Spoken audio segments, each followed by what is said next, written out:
Hello everyone, welcome back to my another mini blog. তো জানি ব্লগটা দিতে অনেকটা লেট হয়ে গেল। এটা পয়লা বৈশাখের মিনি ব্লগ, অনেক দিন হয়ে গেছে। তো যাই হোক, এডিট করে পোস্ট করতে একটু লেট হয়ে গেল, তার জন্য সরি।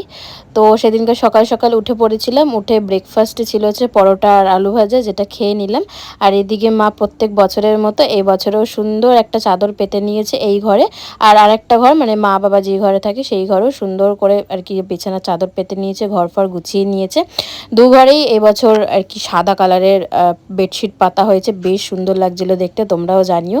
তারপর আমি গেছিলাম পায়রাদের খেতে দিতে, খেতে দিয়ে নিচে চলে এসেছি, এসে স্নান করে নিয়েছি। আর এই টপটা আমি জুডিও থেকে কিনেছিলাম, দুটো টপ কিনেছিলাম, একটা তো আগের দিন পরেছিলাম আর এটা আমি পয়লা বৈশাখে সকালবেলা পরেছিলাম। প্যান্টটা নতুন নয়, তবে প্যান্টটা দিয়ে এই টপটা পরেছিলাম। তারপর একটুখানি স্কিন কেয়ার করে নিলাম, নিয়ে তারপরে চলে গেছিলাম আমি পুজো দেওয়ার জন্য। কারণ পয়লা বৈশাখ সকাল সকাল তো পুজো দিতে হবে। তো প্রথমে আমার গোপাল সোনাদের সুন্দর করে স্নান টান করে সাজিয়ে দিয়েছি নতুন জামা পরিয়ে। ওদেরকেও কীরকম লাগছে অবশ্যই কমেন্ট করে জানিও।